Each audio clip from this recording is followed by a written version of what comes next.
नमस्कार प्रेक्षकांनो, घरोघरी मातीच्या चुली या मालिकेच्या येणाऱ्या भागामध्ये जबरदस्त असा ट्विस्ट येणार आहे। तर प्रेक्षकांनो, इथे संपूर्ण रणदिवे एकत्र आलेले आहेत ऐश्वर्याला धडा शिकवण्यासाठी।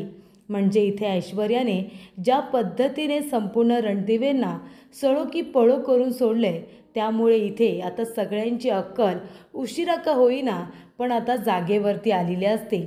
सगळेजण एकत्र होतेच, पण आता रणदिवेंचा सगळ्यात महत्त्वाचा व्यक्ती म्हणजे सारंग हा नासका कांदा असल्यामुळे त्याने इथे ऐश्वर्याच्या नादाला लागून संपूर्ण रणदिवे कुटुंबाला इथे आता कीड लावलेली असते आणि त्यामुळे सगळेजण नाचत नाचत चाललेले असतात। सारंगच्या बाजूने आजी, त्याचबरोबर सुमित्रा हे दोघेजण तर नासके कांदे झालेलेच असतात आणि ते आता ऐश्वर्याची साथ देतात आणि इथे जानकीला सगळ्यांपासून दूर करतात। त्यामुळे इथे जानकीवरती कुणीही विश्वास ठेवायला तयार नसतं। काही ते ऋषिकेश, त्याचबरोबर अवंतिका आणि इथे आता सौमित्र। त्याचबरोबर प्रेक्षकांनो, इथे आता सुमित्रा सातत्याने जानकीचा अपमान करत असते, तिला इथे अपमानास्पद वागणूक देत असते, फक्त आणि फक्त ऐश्वर्याच्या सांगण्यावरून। तेव्हा इथे जानकी तो सगळा अपमान सहन करते आपल्या कुटुंबासाठी, जेणेकरून तिला आपलं हे कुटुंब एकत्र जोडून ठेवायचं असतं। हे सगळे गैरसमज ह्या ऐश्वर्यामुळे होत आहेत हे बरोबर जानकीला कळत असतं आणि म्हणूनच जानकीने कधीच सुमित्राच्या बोलण्याकडे लक्ष न देता तिच्यावरती कधीही विनाकारण ती चिडलेली नसते किंवा तिला वाईट वाटेल असं बोललेली देखील नसते। इतका अपमान सहन केल्यानंतर इथे आता जानकीने ठरवलं तर ती सुमित्राला तिची लायकी दाखवून देऊ शकते, पण कधीही जानकीने आपली पायरी सोडली नाही। सावत्रपणाची वागणूक ही सुमित्राने ऋषिकेश आणि जानकी या दोघांना वेळ प्रसंगी दिलेली आहे, पण कधीही दोघांनी आपली मर्यादा सोडली नाही आणि आपल्या आईला ते वाटेल तसे बोललेही नाही।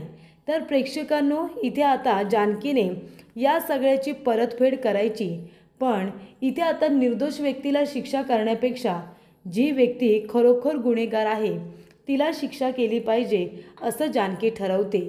या सगळ्याच्या मुळाशी कोण आहे तर ऐश्वर्या आहे, त्यामुळे ऐश्वर्याचं कारस्थानच सगळ्यांच्या समोर आलं पाहिजे हे जानकीने ठरवलेलं असतं आणि त्यामुळे इथे जानकीला सगळेजण आता साथसुद्धा देतात। सगळे रणदिवे एकत्र आलेत, अगदी उशिरा का होईना पण सुमित्राला सुद्धा आपली चूक कळली।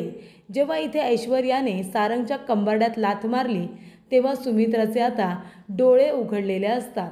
तर प्रेक्षकांनो, येणाऱ्या भागामध्ये इथे आता जानकीने ऐश्वर्याला चांगलाच धडा शिकवलेला असतो। तर ऐश्वर्या रणदिवेच्या संपूर्ण प्रॉपर्टीचं इथे डील करणार असते। रणदिवेंची सगळी प्रॉपर्टी विकून तिला हवा तेवढा पैसा घेऊन संपूर्ण रणदिवेंना रस्त्यावरती आणून निघून जायचं असतं।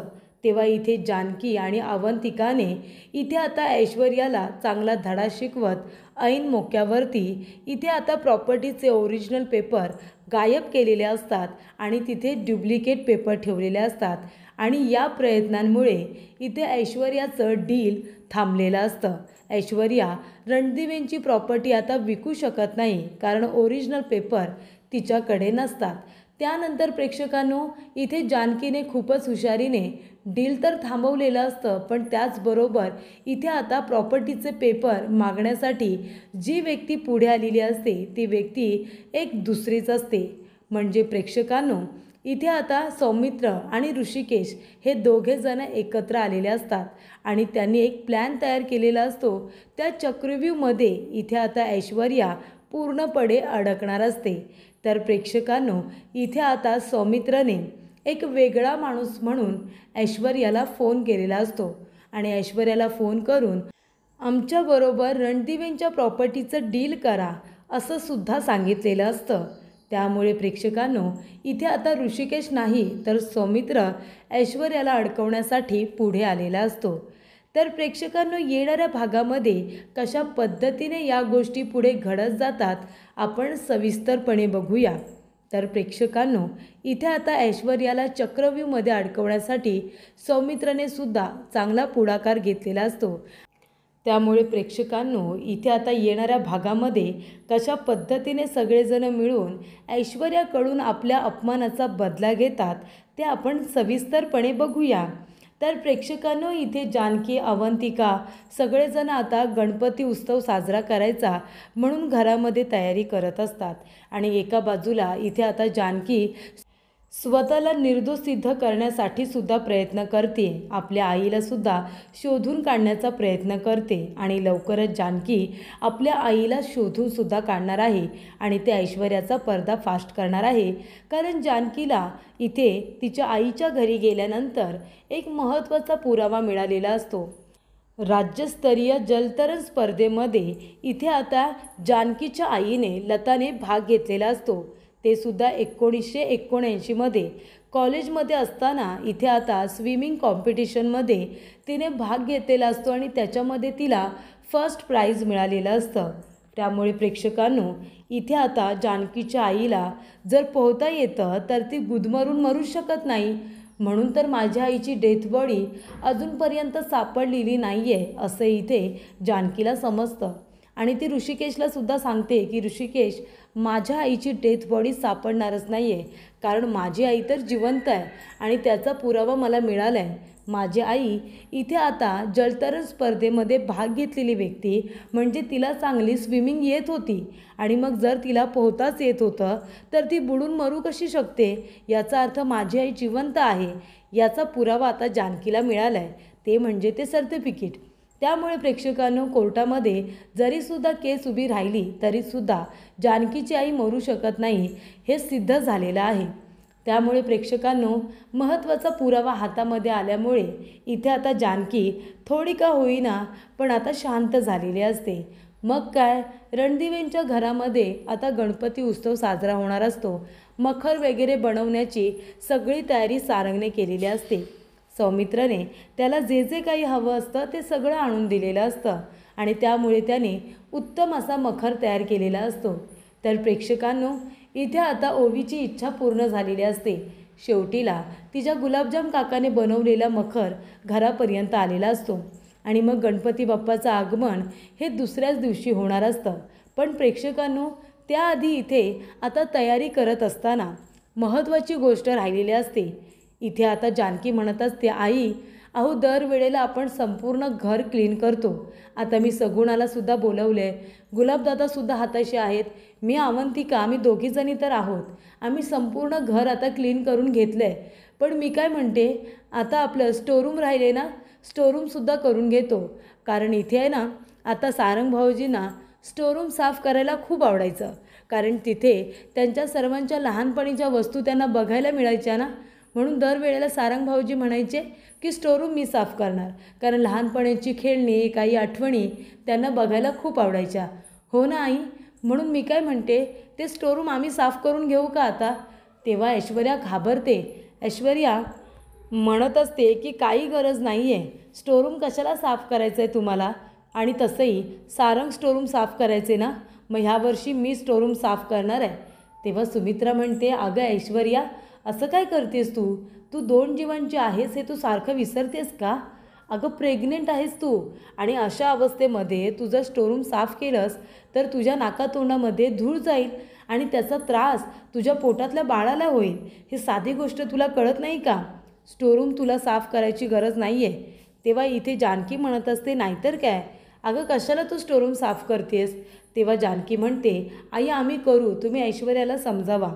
तेव्हा ऐश्वर्या म्हणते, आई हे बघा, जर माझ्यामुळे सारंगच्या मनाला शांतता मिळणार असेल, म्हणजे मी जर साफसफाई केली तर सारंगला वाटेल की त्यांनीच केले, प्लीज मला करू द्या, हवं तर मी नाकातोंडाला इथे मास्क लावते, काहीतरी बांधून घेते, पण तुम्ही प्लीज मला साफसफाई करू द्या। तेव्हा आजी म्हणते, हां हां, कुणीही त्या स्टोरूममध्ये जायचं नाही आहे, तिथे फक्त ऐश्वर्या जाणार, हो की नाही ऐश्वर्या, आणि अगं मी आहे ना, मी तुझी मदत करेन। तेव्हा सुमित्रा म्हणत असते, आई अगं ह्या वयेत तू आता ती धूळ साफ करणार आहेस का? तुला विनाकारण त्रास होईल, उगं स्वतःला त्रास करून घेऊ नकोस। ऐश्वर्या तू एक काम कर, तोंडाला कापड वगैरे बांध व्यवस्थित आणि मगच त्या धुळीत जा बाई, नाहीतर या लोकांना येऊ देत। तेव्हा प्रेक्षकांनो ऐश्वर्या म्हणत असते, नको आई नको, मी नंतरला साफसफाई करून घेईन, तुम्ही कुणीही माझ्या मदतीला येऊ नका। तेव्हा जानकी म्हणते, ठीक आहे, तुला जर एकटीला साफसफाई करायची असेल तर तू कर, आमची काही हरकत नाही आहे. आम्ही दुसरी आता सगळी तयारी करून घेतो. साफसफाई तर इथे झालेली आहे, उरली सुरली सगळी करतो आणि त्यानंतरला सगळं क्लीन झाल्यानंतर इथे आम्ही डेकोरेशन करायला सुरुवात करू. असं सगळं ठरलेलं असतं. तेव्हा सुमित्रा म्हणते, ऐश्वर्या तू चल माझ्याबरोबर, मला तुला काही 4 गोष्टी चांगल्याच्या सांगायच्या आहेत. त्यामुळे इथे ऐश्वर्या सुमित्राबरोबर रूममध्ये जाते. तेव्हा जानकी म्हणते, आई आम्ही ती भांडी वगैरे सगळी साफ करून घेतो किचनमधली. तेव्हा सुमित्रा म्हणते, ठीक आहे. आणि तेव्हाच प्रेक्षकांनो, आता जानकी आणि अवंतिका दोघीजणी स्टोरूममध्ये सटकतात.